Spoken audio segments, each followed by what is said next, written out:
4 days కు ముందు 3 బాక్సులు దొరికాయి. ఒకటి పోలీస్ స్టేషన్ ముందు, ఇంకోటి టీకానగర్ పాల్బోట్ దగ్గర, మూడోది కొలతూరు మార్కెట్లో. ఈ మూడిట్లోనూ కామన్ గా ఉన్నది ఈ మాస్క్ మాత్రమే.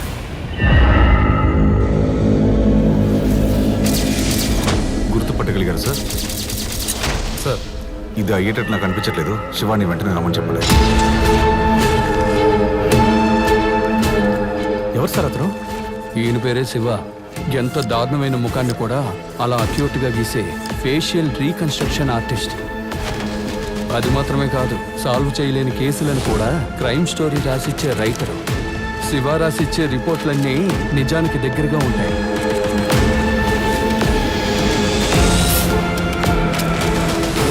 డాగ్ ద్వారా కూడా లీడ్ దొరకకూడదని బాడీ మొత్తం పర్ఫ్యూమ్ చల్లేస్తున్నారు.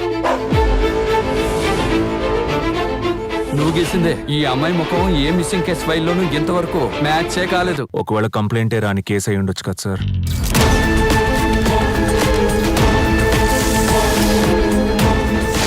ఎనిమిది బాడీలు నీళ్లలోనే దొరికాయి. ఏ బాడీలోనూ ఇన్నర్ ఆర్గాన్స్ లేవు. కానీ పాతి పెట్టేటప్పుడు ఆర్గాన్స్ తోనే పాతి పెట్టారు. డెడ్ బాడీస్ ఆర్గన్స్ తో ఏం చేస్తారు?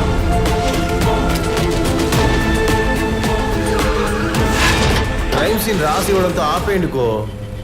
చేతులు సెపరేట్ గా, కాళ్ళు సెపరేట్ గా దొరికాయి. మనకి ఇది అవసరం మాకో. రాజేంద్రన్ సార్ నన్ను హెల్ప్ అడగకపోయినా ఈ కేసులో నేను ఉండేవాడిని.